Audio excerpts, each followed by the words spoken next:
The gunshot that rang through the saloon wasn't meant for her, but Hannah Foster still flinched like it had grazed her soul, her hands trembling as she poured another whiskey for the gambler who didn't even look up from his cards.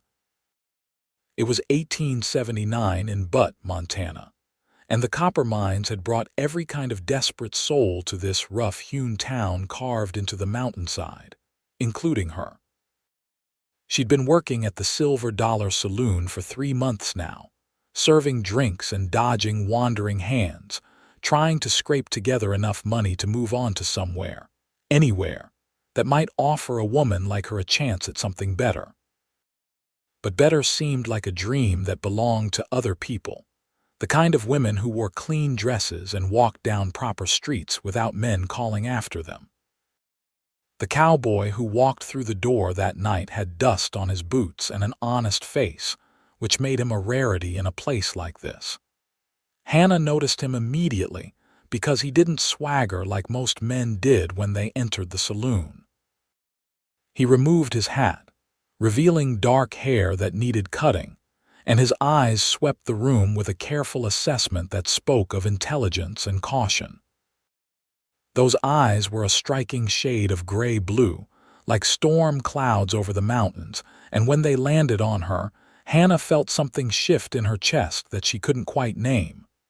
"Whiskey, please," he said when he reached the bar, his voice low and polite.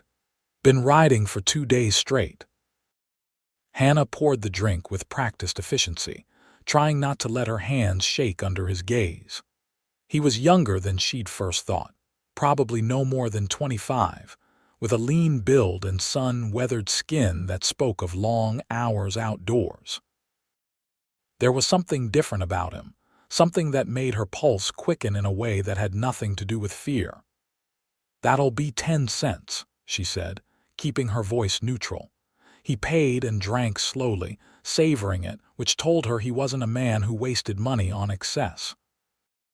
She turned to serve another customer, but she felt his gaze follow her, not in the leering way she was accustomed to, but with something that felt almost like curiosity. The night wore on with its usual chaos. A fight broke out near the back tables over a disputed poker hand, and the piano player pounded out tinny melodies that barely carried over the noise of rough laughter and rougher conversation. Hannah moved through it all like a ghost, invisible and untouchable, the way she'd learned to be. When a miner grabbed her wrist and tried to pull her onto his lap, she extracted herself with the weary efficiency of long practice, her face showing nothing, but the cowboy saw. He was on his feet in an instant, crossing the distance between them with surprising speed. "The lady's working," he said quietly, his hand resting on the miner's shoulder with just enough pressure to make his point clear. The miner was drunk enough to be stupid. "Lady, this here's just a saloon girl." Hannah's cheeks burned with shame, but she kept her face carefully blank. She'd heard worse, much worse. "It's fine," she said to the cowboy, not meeting his eyes. "I can handle it." "I'm sure you can," the cowboy replied, still watching the miner, "but you shouldn't have to." Something in his tone must have penetrated the miner's alcohol-soaked brain, because he muttered an apology and turned back to his drink. The cowboy looked at Hannah then, really looked at her, and she saw something in his expression that made her want to run. It was pity, perhaps, or worse, compassion. She didn't want either from a stranger. "Thank you," she said stiffly, and moved away before he could respond. She didn't talk to him again that night, but she felt his presence like a constant warmth in the cold room. When he finally left, tipping his hat to her on the way out, she told herself she was relieved. Men like him didn't stay in places like this, and girls like her didn't get second chances, but she was wrong. He came back the next night and the night after that. His name was Nathan Irving, and he was in Butte working as a ranch hand for one of the big cattle operations that supplied beef to the miners. He'd come from Wyoming, following work after his parents died in a winter fever epidemic. He told her these things gradually, over the course of a week, in brief conversations stolen between her serving other customers.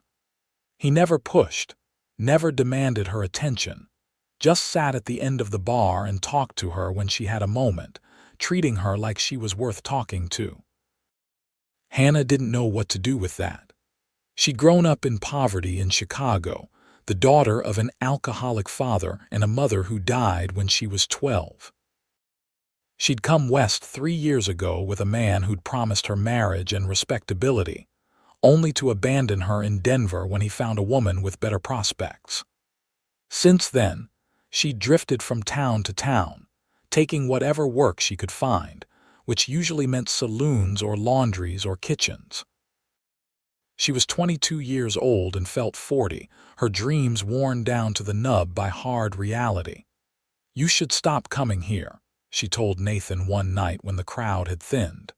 "People will get the wrong idea about you." He looked at her with those steady gray blue eyes. "What idea is that?" "That you're interested in a woman like me." "And if I am interested," her heart did something complicated in her chest, "then you're a fool. I'm not the kind of woman you bring home to meet respectable people." "Good thing I don't know many respectable people," he said with a slight smile. "And I'm not sure I'd like them much if I did." She wanted to tell him to leave her alone, to find a nice girl from a good family, someone who could give him the kind of life a decent man deserved. But the words stuck in her throat because part of her, the part she tried to keep buried, wanted him to stay. Wanted to believe that maybe, just maybe, she could be more than what she'd become. The turning point came on a Saturday night in early September. The saloon was packed with miners fresh from payday, their pockets full and their judgment impaired. Hannah was rushing between tables, trying to keep up with the demands for drinks, when one of the men grabbed her roughly, his hand tangling in the fabric of her dress. She heard the tear before she felt it, the sound of cheap cotton giving way, and suddenly her dress was hanging half off her shoulder, exposing her chemise underneath. The laughter that followed was cruel and ugly. Hannah felt her face flame with humiliation as she clutched the torn fabric, trying to hold it together. The man who'd grabbed her was grinning, unrepentant, and she saw in his eyes that he thought she deserved it, that women like her were fair game for any kind of treatment. Nathan was there before she could even think. He pulled the miner out of his chair with one hand and delivered a punch that sent the man sprawling. "You apologize to her," Nathan said, his voice deadly quiet. "Right now." The miner wiped blood from his lip and glared up at him. "For what?" "She's just a whore." Nathan's jaw tightened, and for a moment Hannah thought he might kill the man. Instead, he reached down and hauled him up by his shirt collar. "She's a lady working an honest job in a hard town. You're a coward who tears clothes off women because you think nobody will stop you. Now apologize, or I'll drag you outside and teach you some manners the hard way." The threat of violence hung in the air. The saloon had gone quiet, everyone watching. The miner, faced with Nathan's cold fury and the suddenly judgmental stares of his peers, mumbled something that might have been an apology. Nathan released him with a look of disgust and turned to Hannah. "You all right?" he asked softly. She nodded, still clutching her torn dress, feeling tears prick at her eyes. She refused to let them fall, not here, not in front of all these people. "I need to go change," she managed to say. "I'll walk you to the back." She wanted to refuse, to maintain some shred of dignity, but her legs were shaking. She let him guide her through the crowd to the small room behind the bar where the girls kept their few belongings. He waited outside while she went in and closed the door, leaning against it as the tears finally came. She only had 2 dresses, and the one she was wearing was her better one. The other was so faded and patched that she was embarrassed to be seen in it during the busy evening hours. She changed into it anyway, wiping her eyes and trying to compose herself. When she emerged, Nathan was still waiting. "I'm sorry," she said, not sure what she was apologizing for. "Don't," he said firmly. "You have nothing to be sorry for. I should get back to work. Hannah." He said her name like it meant something, and she forced herself to meet his eyes. "You deserve better than this," she laughed, but it came out bitter. "Better, Nathan? I'm a saloon girl in a mining town. This is as good as it gets for a woman like me." "That's not true." "Yes, it is." She was suddenly angry at him for making her hope, at herself for being weak enough to listen. "You don't understand. I don't have family, I don't have money, I don't have any kind of reputation worth protecting. I'm lucky to have this job. I'm lucky to have a roof over my head and food to eat. Women like me don't get better, we just survive." He looked at her for a long moment, his expression troubled. "A woman like you," he repeated slowly. "What does that even mean?" "It means I've made mistakes. It means I've done things I'm not proud of just to get by. It means I'm used goods, Nathan. I'm not some innocent girl you can rescue."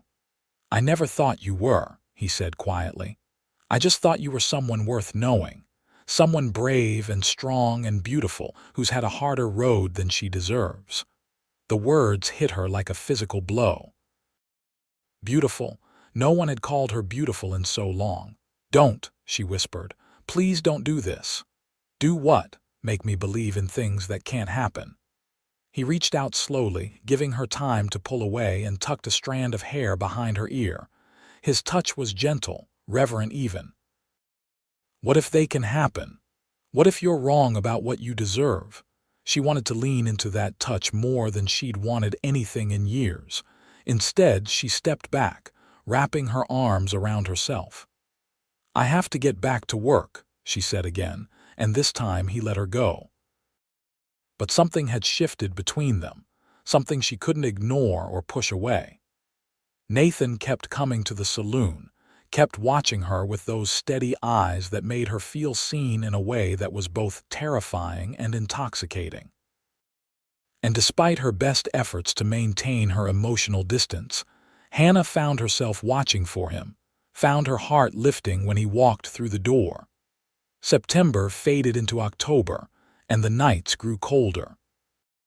The mountains around but were already dusted with snow, a reminder that winter in Montana was no joke. Hannah had a room in a boarding house that catered to women in her profession, a cramped space barely big enough for a bed and a washstand, but it was hers.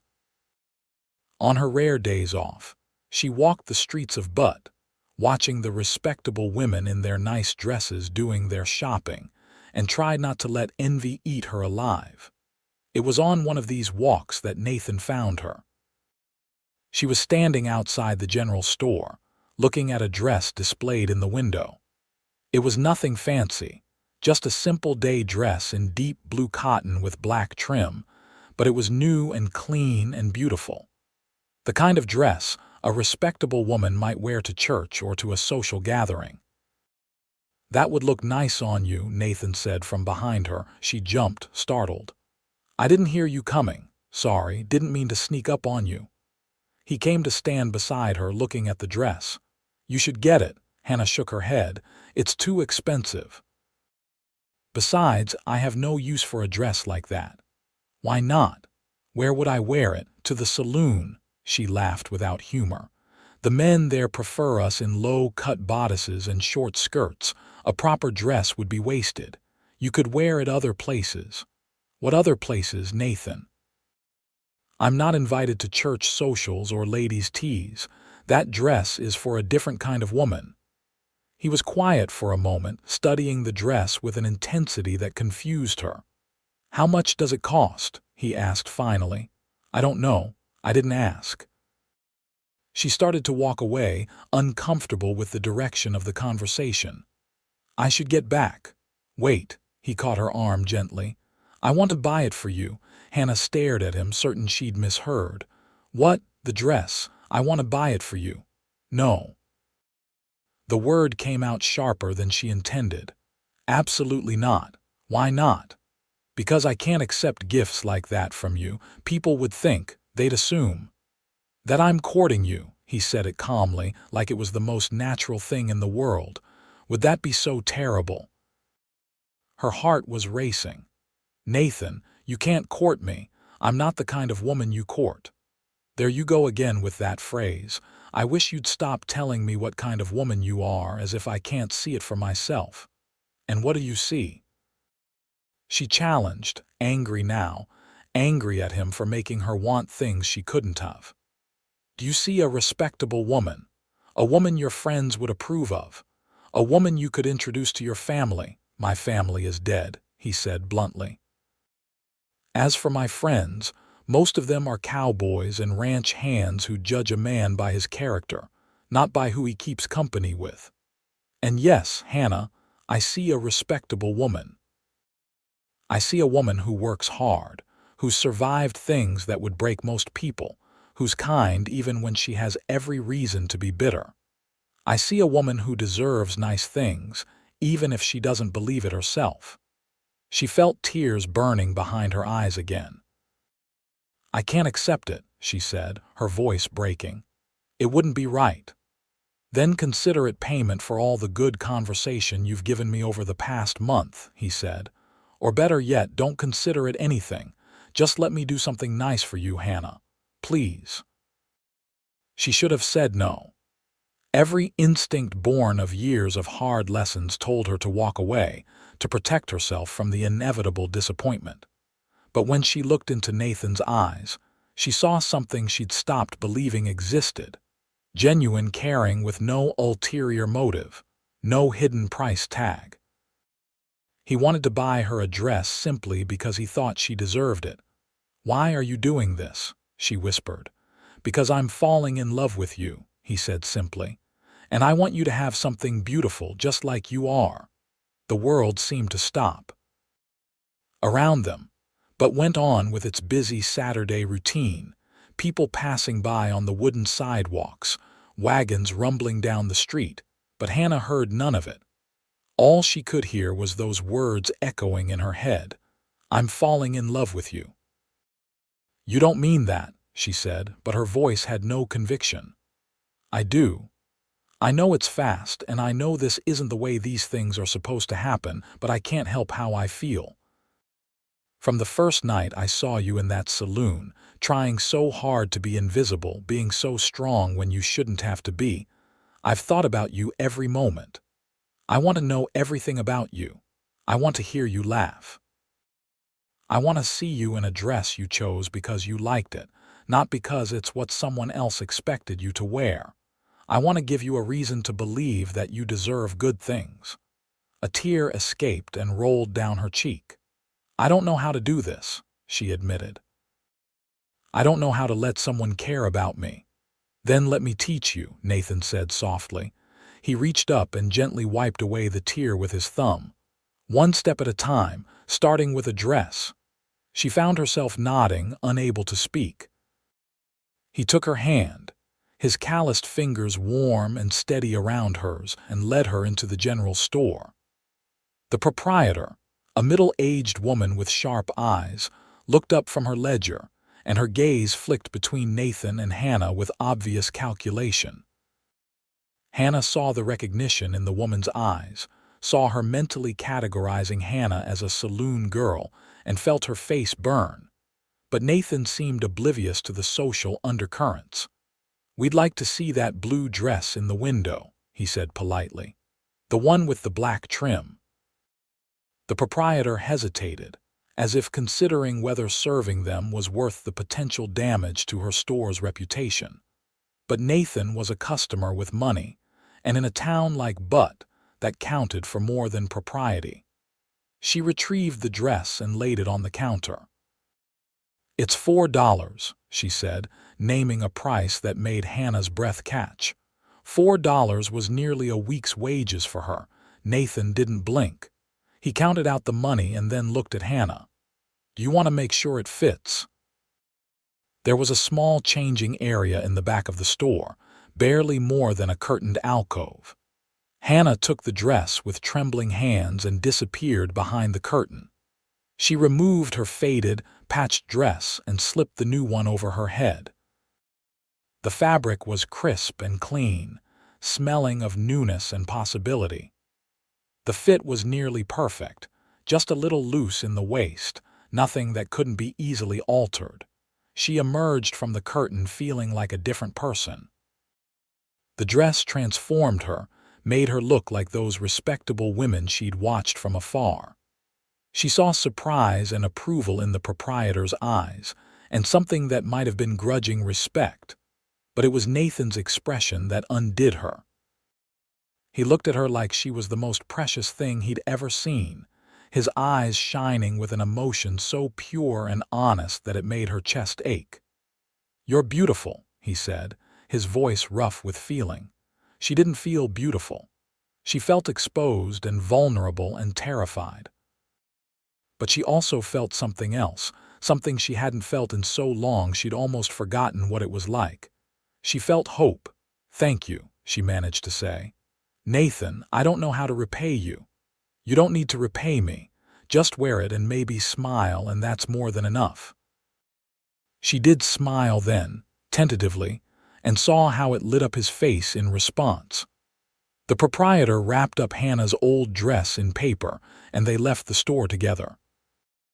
The afternoon sun was warm despite the autumn chill, and as they walked down the street, Hannah was acutely aware of how she must look in her new dress. A saloon girl dressed like a lady, with a cowboy at her side looking at her like she hung the moon. "People are staring," she murmured. "Let them stare," Nathan said. "You have every right to walk down this street in a nice dress. Anyone who has a problem with that can answer to me." His protective tone made her feel things she'd trained herself not to feel. "You're going to get yourself in trouble over me." "I've been in trouble before. This would be worth it." They walked in comfortable silence for a while, and Hannah found herself relaxing degree by degree. It felt surreal to be treated this way, like she mattered, like her happiness was important. She'd spent so long believing that women like her didn't get happy endings that she'd stopped imagining what one might look like. "Tell me about Wyoming," she said, wanting to know more about him, about the life he'd lived before Butte. He told her about growing up on a small ranch, about learning to ride before he could barely walk, about long days moving cattle and longer nights under the stars. He told her about his parents, his father who'd been stern but fair, his mother who'd sung hymns while she worked. He told her about the fever that had swept through their town one brutal winter, killing both of them within days of each other, leaving him alone at 23 with nothing but a horse and his father's old saddle. "I'm sorry," Hannah said softly. "I know what it's like to lose the people you love." "Tell me about your family," he prompted. She hesitated. She didn't like talking about her past, about the poverty and the pain and the choices she'd made out of desperation. But something in Nathan's steady presence made her want to share, to let him see the ugly parts and find out if he'd still look at her the same way. So she told him. About her father's drinking, her mother's early death, about being passed between reluctant relatives who saw her as a burden. About the man who'd promised her everything and left her with nothing. About the jobs she'd taken, the degradations she'd endured, the slow erosion of her dreams until all that was left was survival. Nathan listened without judgment, his hand finding hers as they walked. "You're one of the strongest people I've ever met," he said when she finished. "To go through all that and still be kind, still have hope enough to get up every morning and keep trying, that takes courage most people don't have. I don't feel courageous. Most days I feel like I'm one bad break away from giving up entirely. But you haven't given up. That's what matters." They'd reached the boarding house where Hannah rented her room. She stood on the front steps, reluctant to say goodbye, wanting to stretch this perfect afternoon just a little longer. "Would you like to go for a ride tomorrow?" Nathan asked. "It's Sunday. If you're not working, I could borrow a wagon from the ranch. We could have a picnic, get out of town for a while." "A picnic?" Such a normal, wholesome activity, the kind of thing courting couples did, the kind of thing she'd never thought she'd be invited to. "I'd like that," she said, and meant it with every fiber of her being. His smile was like sunrise. "I'll pick you up at noon." She nodded and turned to go inside, but he caught her hand one more time. "Hannah, thank you for giving me a chance. I know I'm asking you to trust me, and I know that's not easy for you, but I promise I won't let you down." She wanted to believe him so badly it hurt. "I'll see you tomorrow," she said, and slipped inside before she could do something foolish like cry or kiss him or both. That night, she hung the blue dress carefully on the hook in her room and spent a long time just looking at it. It was the nicest thing she'd owned in years, and it represented something more than fabric and thread. It was proof that maybe Nathan was right. Maybe she did deserve nice things. Maybe she deserved to be happy. Sleep didn't come easily. She lay awake in the darkness, listening to the sounds of the boarding house around her, thinking about Nathan and his steady gray-blue eyes and the way he'd said he was falling in love with her. She was falling too, had been falling since that first night, but she'd been so afraid to admit it. Afraid that if she acknowledged the feelings, they'd be taken away, that this would turn out to be some cruel joke that the universe was playing on a woman who should have known better. But maybe it wasn't a joke. Maybe, just maybe, this was her chance at something real. Sunday dawned clear and crisp, the kind of autumn day that made the mountains around but look like they'd been painted by an artist's hand. Hannah dressed in her new blue dress, taking extra care with her hair, which she pinned up in a simple but neat style. She had a small mirror in her room, cracked in one corner, and when she looked at her reflection, she barely recognized herself. The woman looking back at her had hope in her eyes. Nathan arrived exactly at noon, driving a sturdy wagon hitched to 2 patient horses. He'd clearly made an effort too, wearing a clean shirt and vest, his dark hair neatly combed. When he saw her coming down the steps of the boarding house, his face lit up with such genuine pleasure that Hannah felt her heart skip. "You look beautiful," he said, offering his hand to help her up into the wagon. "Thank you. You look very handsome yourself." He ducked his head, almost shy, and she realized he wasn't accustomed to compliments either. They were both damaged people, she thought, trying to figure out how to be whole together. Nathan drove them out of Butte, following a rough road that wound up into the foothills.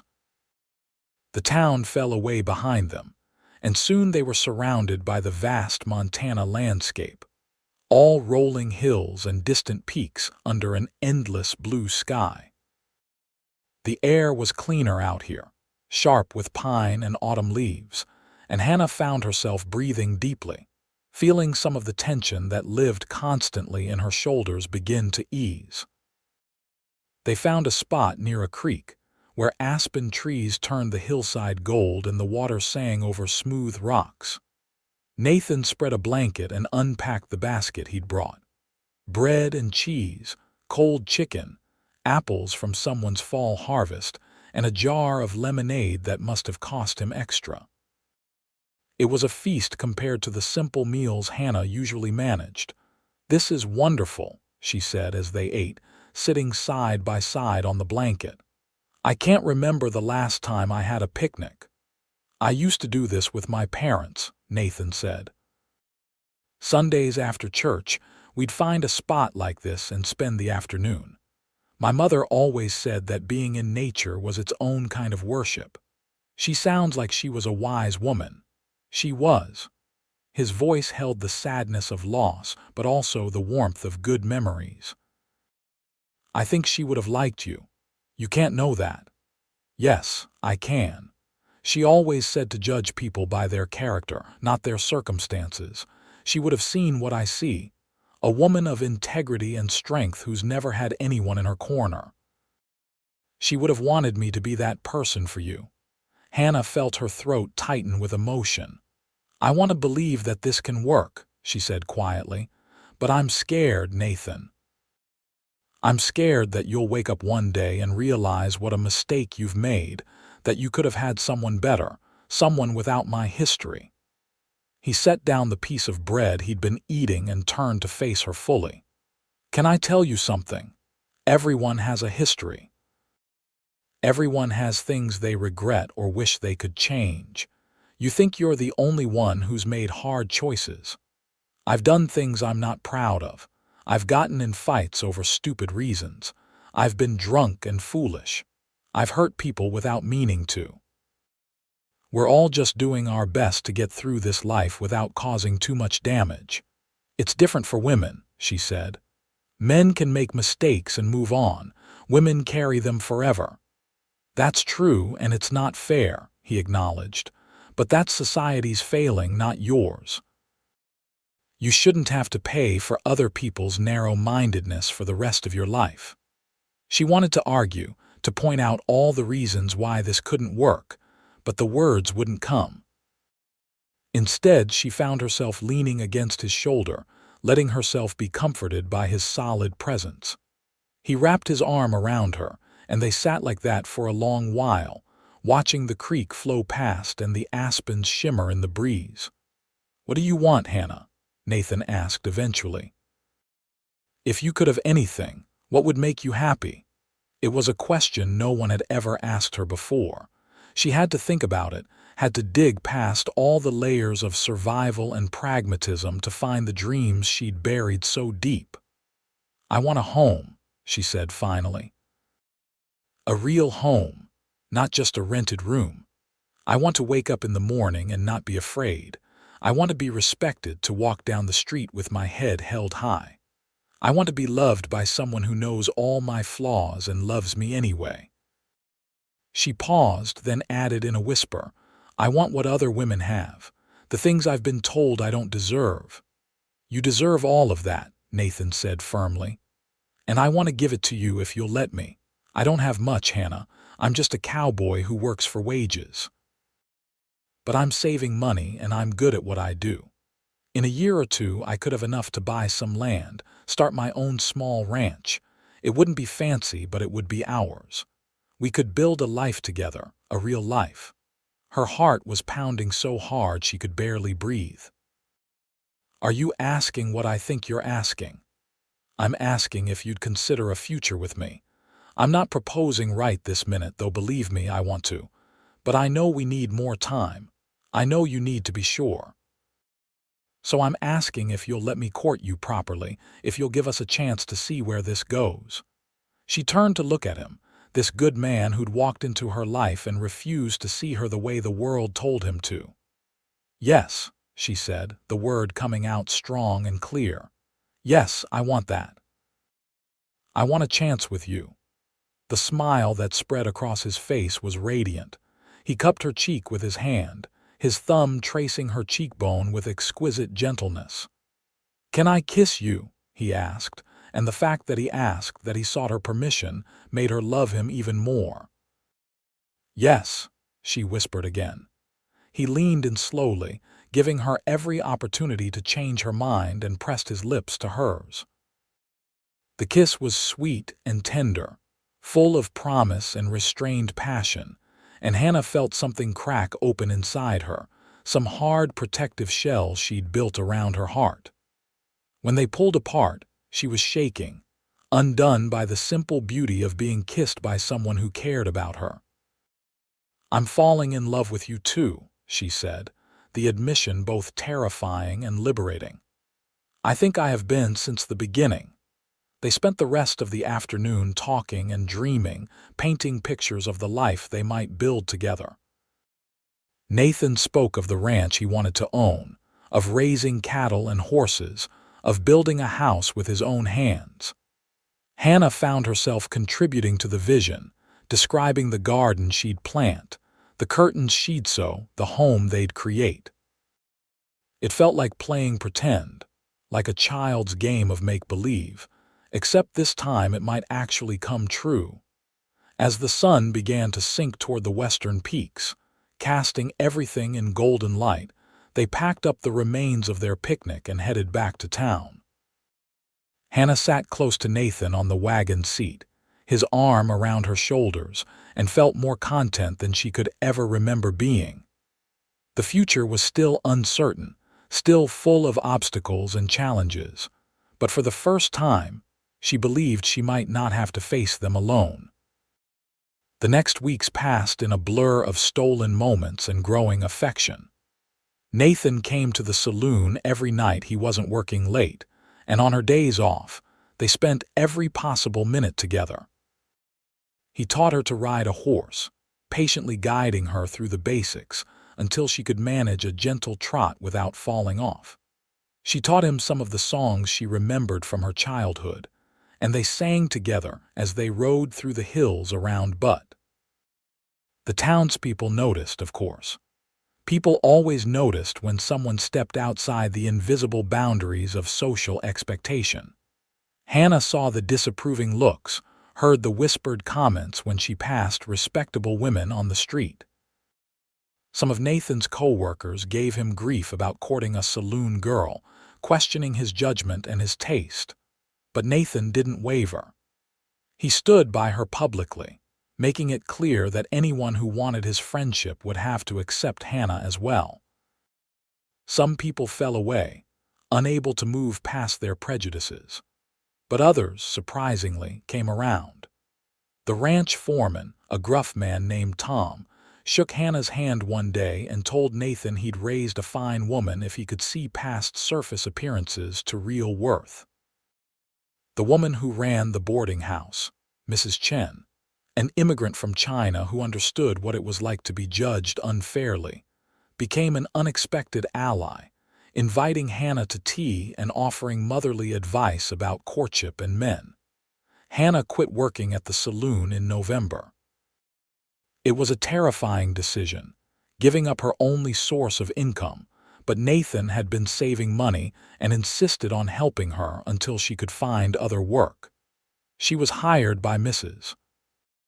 Chen to help run the boarding house, a job that was just as hard as serving in the saloon but came with a measure of respectability. She cleaned rooms and changed linens and helped with the cooking, and if the pay was slightly less, the gain in dignity was worth it. Winter came to Montana with its usual fierce intensity. Snow piled high in the streets of Butte, and the temperature dropped until breathing the outside air felt like inhaling knives. But Hannah had never been warmer. Nathan would come by the boarding house in the evenings, and they'd sit by the fire in the common room, talking or reading or simply being together. He was teaching her to read better. She'd learned the basics as a child, but years of survival had left little time for education. Now they worked through a battered copy of Shakespeare's sonnets that he'd found in a second-hand shop, Nathan patiently helping her with the difficult words, Hannah marveling at the beauty of the language. On Christmas Eve, Nathan took her to a small church service. Hannah had avoided churches for years, convinced that she'd be turned away or judged, but Nathan held her hand and walked in with her like she had every right to be there. Some people stared, but the young minister welcomed them with genuine warmth, and when they sang Silent Night by candlelight, Hannah felt tears streaming down her face. She was part of something again, included instead of excluded, and it was almost more than her heart could hold. After the service, Nathan walked her back to the boarding house through the snow-covered streets. The town was quiet, most people inside by their fires, and the only sound was the crunch of their boots and the soft whisper of falling snow. "I have something for you," Nathan said when they reached the front steps. He pulled a small package from his coat pocket, wrapped in brown paper and tied with string. Hannah's hands were shaking as she opened it. Inside was a delicate silver locket on a chain, simple but beautiful. She opened the locket and found a tiny photograph inside, a picture of Nathan that must have been taken by one of the photographers in town. "So you'll always have me with you," he said softly, "even when we're apart." "Nathan, this is too much. You shouldn't spend your savings on me." My savings are for our future, he corrected gently. This is different. This is me telling you that you're the most important person in my life, that I love you, Hannah Foster, completely and truly with everything I am. I love you too, she said, the words coming easier now, worn smooth by repetition and sincerity. She reached up and kissed him, there on the boarding house steps in the falling snow, and felt like she was living in one of those stories she'd been told as a child, the ones where the poor girl finds her prince and lives happily ever after. Except this was better than a story because it was real. Nathan helped her fasten the locket around her neck, and she tucked it beneath her dress where it rested warm against her heart. Thank you, she said, for everything, for seeing me when everyone else looked away, for giving me a reason to believe in tomorrow. Thank you for taking a chance on me, he replied, for trusting me when trust didn't come easy, for being brave enough to hope. They stood together in the snow a while longer, neither wanting to say goodbye, until finally the cold drove them apart. Hannah went inside to her warm room, touching the locket through her dress, and knew that this was the best Christmas she'd ever had. The new year, 1880, arrived with bitter cold and deep snow, but also with promise. Nathan had been promoted to assistant foreman at the ranch, which came with a raise in pay. He was saving aggressively now, every penny he could spare going into a tin box he kept hidden in his bunk. Hannah continued working for Mrs. Chen, and she too saved what she could, determined to contribute to their shared future. In February, on a day when the sun shone bright and the snow crunched underfoot, Nathan asked Hannah to marry him. They were out riding, something they did whenever the weather allowed, and he pulled his horse to a stop at the top of a hill that overlooked the valley. Butte spread out below them, looking almost beautiful under its blanket of white, and the mountains rose all around like sentinels. I want to spend my life with you, Nathan said, his voice steady despite the emotion Hannah could see in his eyes. I want to wake up next to you every morning and fall asleep beside you every night. I want to build that ranch we've talked about and fill it with children and laughter and love. Hannah Foster, will you marry me? He didn't have a ring. They couldn't afford one, and Hannah didn't care. What mattered was the man, the promise, the future he was offering her. Yes, she said, laughing and crying at the same time. Yes, I'll marry you, 1,000 times yes. He pulled her off her horse and into his arms, spinning her around until they were both dizzy and breathless. They kissed there on the hilltop, sealing the promise they'd made to each other, and Hannah felt like her heart might burst from the sheer fullness of her joy. They were married in March in the same small church where they'd attended Christmas Eve service. The congregation was small, mostly Nathan's co-workers, and a few of Hannah's friends from the boarding house. But Mrs. Chen was there, beaming with pride, and the young minister performed the ceremony with genuine happiness.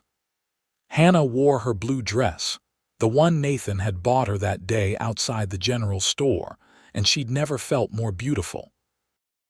Nathan wore his best suit, borrowed from the foreman, and when he promised to love and cherish her for as long as they both lived, his voice rang with absolute conviction. They spent their wedding night in a small hotel room that Nathan had splurged on, and Hannah discovered what it meant to be loved by someone who treasured her. It was nothing like the fumbling, selfish encounters she'd experienced before. Nathan was gentle and patient, attentive to her needs, making sure she felt safe and cherished every moment. When she cried afterward, he held her close and let her release all the pain and fear she'd carried for so long, replacing it with tenderness and joy. "I've got you," he whispered into her hair. "For the rest of our lives, I've got you." Finding a home wasn't easy. Most landlords in Butte were reluctant to rent to a newly married couple, especially when the wife's past was known. But eventually they found a small cabin on the outskirts of town. Nothing fancy but clean and solid, with a stove that worked and a roof that didn't leak. It was theirs, their first real home, and Hannah threw herself into making it a place of warmth and comfort. She sewed curtains from fabric she bought at the general store, using skills her mother had taught her years ago. She planted a small garden in the spring, coaxing vegetables from the rocky Montana soil. She learned to cook properly, not just the quick, cheap meals of survival but real food that filled their home with delicious smells. Nathan built them a proper bed and a table with chairs, working in the evenings by lamplight, and slowly the cabin transformed from a shelter into a home. Life wasn't always easy. Money was tight, and there were times when they had to make hard choices about what to spend on and what to do without. The winter of 1881 was brutal, and they went through more firewood than they'd budgeted for, which meant less money for other necessities. Hannah's past still followed her sometimes. There were people in Butte who would never see her as anything but a former saloon girl, who crossed the street to avoid her or whispered behind their hands when she passed. But those challenges seemed small compared to what they had. Nathan loved her with a constancy that never wavered, coming home each night and greeting her like she was the best thing in his world. She loved him just as fiercely, taking pride in caring for him, in being the partner he deserved. They talked about everything, shared their fears and dreams, built a foundation of trust and communication that could weather any storm. In the spring of 1882, Hannah discovered she was pregnant. The news filled her with equal parts joy and terror. She'd never thought she'd be a mother, had convinced herself years ago that children weren't in her future. But now, with Nathan's hand resting gently on her still flat stomach and tears of happiness in his eyes, she let herself believe that maybe she could do this, that maybe she could be the kind of mother she'd always wished she'd had. The pregnancy was difficult.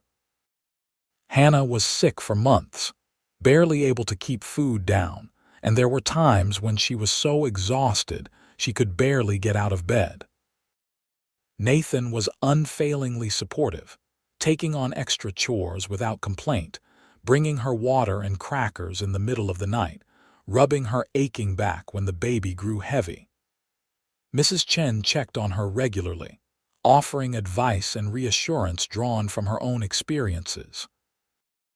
Their son was born on a snowy December night, arriving early and in a hurry, as if eager to join the world. The labor was long and painful, attended by Mrs. Chen and the town's midwife, and there were moments when Hannah was certain she wouldn't survive it.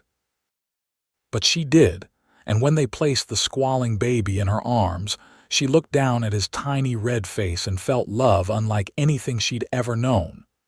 "He's perfect," Nathan said, his voice choked with emotion. He was sitting beside the bed, looking at his son with wonder. "He's absolutely perfect." They named him Samuel, after Nathan's father, and he was indeed perfect despite his early arrival. He had his father's gray-blue eyes and his mother's dark hair, and from the start, he was alert and curious about everything around him. Parenthood transformed them both. Nathan had always been a hard worker, but now he pushed himself even harder, determined to provide for his growing family. He'd been saving for years, and now his goal was finally in sight: enough money to buy a piece of land and start his own ranch. Hannah, meanwhile, discovered reserves of strength she hadn't known she possessed. She cared for Samuel with fierce devotion, determined that her son would never know the poverty and neglect that had marked her own childhood.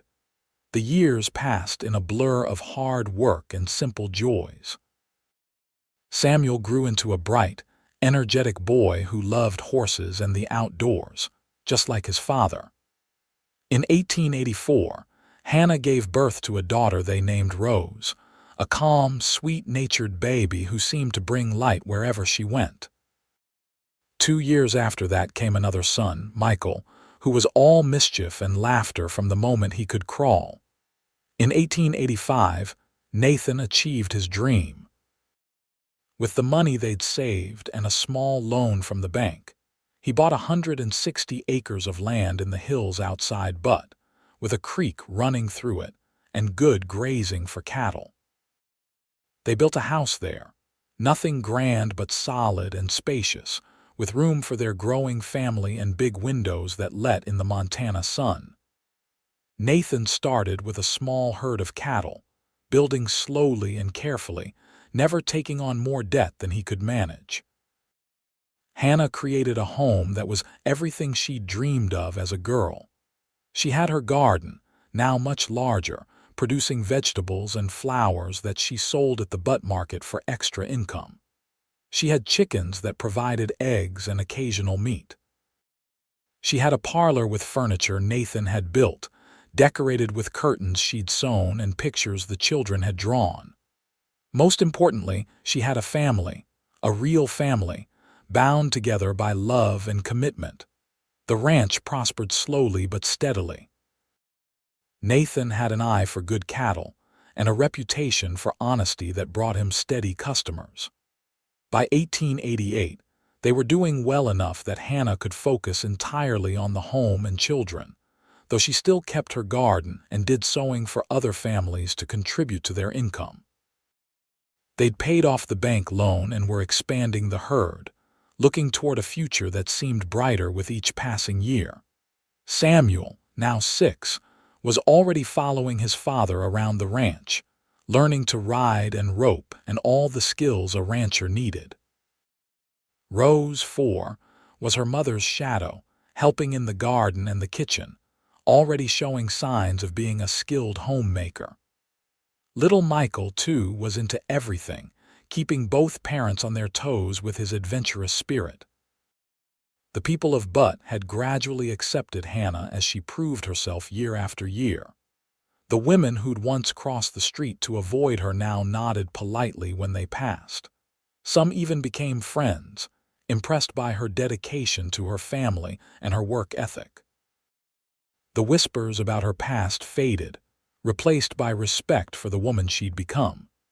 She was Mrs. Irving now, wife of a successful rancher, mother of 3 healthy children, and the past seemed like it belonged to someone else entirely. On their 10th wedding anniversary in March of 1890, Nathan took Hannah back to the hill where he'd proposed. They left the children with Mrs. Chen, who at 72 was still spry and delighted to spoil her honorary grandchildren, and rode out on a warm spring afternoon. The valley spread out below them, but visible in the distance but seeming smaller now, less important. Their ranch was off to the west, the house barely visible but there, solid and real, proof of everything they'd built together. "You remember what you said to me that day in town?" Nathan asked, taking her hand. "When I wanted to buy you the dress, I said a woman like me didn't deserve nice things," Hannah replied, remembering that scared, broken woman she'd been, "and I bought you the dress anyway. Best decision I ever made was accepting it," she said with a smile. "Well, second best. The best was saying yes when you asked me to marry you. I knew then that I was going to spend the rest of my life showing you that you were wrong," Nathan said. "That you deserved everything good this world had to offer. Do you believe it now?" Hannah looked at her husband, at the man who'd loved her when she couldn't love herself, who'd seen worth in her when the world said she was worthless. She thought about their home, their children, the life they'd built from nothing but determination and faith in each other. "Yes," she said. "I believe it now. You taught me that my past doesn't define my future, that I'm not what happened to me but what I choose to become. That love can heal even the deepest wounds. You taught me things too," Nathan said. "You taught me that real strength isn't about being tough or never showing vulnerability. It's about surviving the worst life can throw at you and still finding the courage to hope. You're the strongest person I've ever known, Hannah Irving." She leaned against him, his arm coming around her shoulders in the familiar, comforting gesture that still made her feel safe after all these years. "We've built a good life," she said contentedly. "The best life," he agreed, "and it's only going to get better." He was right. The ranch continued to prosper through the 1890s. They expanded their holdings, buying adjacent land when it became available, increasing their herd until they were one of the more successful operations in the area. Nathan hired on a few hands to help with the work, and Hannah found herself managing a larger household, but she loved the challenge. More children came. In 1891, twin girls named Emma and Grace arrived, doubling the chaos and the joy in the Irving household. In 1894, their youngest, a boy they named Daniel, completed their family of 8. The house rang with laughter and occasional arguments, with the sounds of children growing up safe and loved. Hannah sometimes thought about the woman she'd been in that saloon, serving drinks and dodging groping hands, convinced she had no future worth hoping for. That woman seemed like a stranger now, someone from a story she'd once been told. The real Hannah Irving was this person. A mother who bandaged scraped knees and read bedtime stories. A wife who still felt her heart skip when her husband walked into a room. A rancher's wife who could organize a barn raising or a church social with equal competence. But she never forgot where she'd come from. When she went into Butte for supplies and saw young women in situations similar to what hers had been, she went out of her way to be kind, to treat them with the respect they weren't getting from anyone else. She'd hired more than one former saloon girl to help with laundry or childcare, giving them a chance at something better, paying forward the gift Nathan had given her all those years ago. On the evening of their 20th anniversary in 1900, their children surprised them with a party. Samuel, now 18 and basically running the ranch alongside his father, had organized the whole thing. Rose, 16 and beautiful, had done the cooking with help from her younger siblings. Even little Daniel, just 6, had contributed by picking wildflowers for the table. Friends and neighbors filled their home, people who'd become family over the years. Mrs. Chen was there, now in her 80s but still sharp as a tack. The ranch hands came, bringing small gifts and good wishes. Even the minister from their church attended, blessing their union and praising them as pillars of the community. As Hannah looked around at the life she'd built, at the people who loved her and the children she'd raised, she felt overwhelmed with gratitude. This was more than she'd ever dared to dream of back in that saloon in 1879, more than she'd thought possible when Nathan first told her she deserved nice things. Later that night, after the guests had gone and the children were in bed, Hannah and Nathan sat together on the porch of their home, watching the stars come out over the Montana mountains. "Do you ever regret it?" Hannah asked quietly. "Choosing me instead of someone easier, someone without my history?" Nathan pulled her close, kissing the top of her head. "Not for one single second. You're the best thing that ever happened to me, Hannah. You and the life we've built together. I'd choose you again every time." "I'd choose you too," she said, reaching up to touch the silver locket she still wore every day, the one he'd given her that Christmas Eve so long ago. "You saved me, Nathan." "No," he said firmly. "You saved yourself. You just needed someone to believe in you until you could believe in yourself." "I'm honored that I got to be that person." They sat together in comfortable silence, two people who'd found each other against all odds and built something beautiful from the broken pieces of their pasts. The ranch would continue to prosper. Their children would grow up and have children of their own, carrying forward the legacy of love and second chances. And Hannah Foster Irving, the woman who'd once believed she didn't deserve nice things, would live out her days surrounded by every good thing she'd ever dreamed of, held safe in the arms of the man who'd loved her first and best. The years continued to unfold with their mixture of challenges and blessings. Samuel married a nice young woman from a neighboring ranch in 1903, and in 1904, Hannah became a grandmother for the first time when Samuel's wife gave birth to a healthy baby boy. Holding her grandson in her arms, Hannah marveled at the chain of love and life that extended from her. This woman, who'd once thought she'd never have a family at all, Rose married in 1906 to a schoolteacher from Butte, a kind young man who valued her intelligence and spirit. They settled in town, and Rose would bring her own children to visit the ranch regularly, letting them run wild in the spaces where she'd grown up. Michael, the adventurous one, tried his hand at various professions before finding his calling as a veterinarian, studying in Denver, and then returning to Montana to care for the animals of the region. The twins, Emma and Grace, so alike in appearance but so different in temperament, both found their own paths, Emma becoming a nurse and Grace taking over the management of the ranch's financial affairs, as she had a gift for numbers. Young Daniel, the baby of the family, showed every sign of being a rancher like his father, with a natural way with horses that amazed everyone who saw him ride.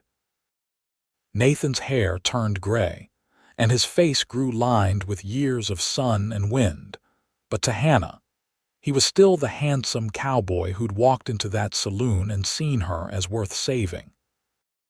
Her own hair silvered too, and her hands grew rough with decades of work, but Nathan still held them like they were precious, still told her she was beautiful, still made her feel like the luckiest woman in Montana.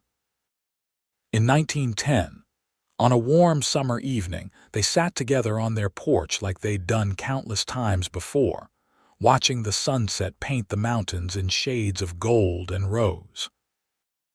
Their grandchildren played in the yard, 6 of them now with more on the way, their laughter carrying on the evening breeze. "It's been a good life," Nathan said, his hand finding Hannah's like it always did, an unconscious gesture worn smooth by decades of practice. "The best life," Hannah agreed, echoing his words from years ago. "Thank you for showing me I deserved it. Thank you for being brave enough to believe me," he replied. They'd been married for 30 years, together for 31, and Hannah still felt that flutter in her chest when she looked at him, still felt grateful for the miracle of being loved so completely. She thought sometimes about that scared young woman in the torn dress, the one who'd insisted she didn't deserve nice things, and wished she could go back and tell her that everything was going to be all right, that the best parts of her life were still ahead of her. But maybe that young woman had known, on some level, when she'd accepted that blue dress from a cowboy with kind eyes. Maybe she'd recognized the beginning of her own salvation, her own happy ending, even if she hadn't been ready to admit it yet. As the sun sank below the mountains and the first stars appeared in the darkening sky, Hannah leaned against Nathan's shoulder and smiled, content in the knowledge that she was exactly where she was meant to be, with exactly who she was meant to be with, living the life she'd always deserved but never dared to dream of, until one cowboy showed her it was possible.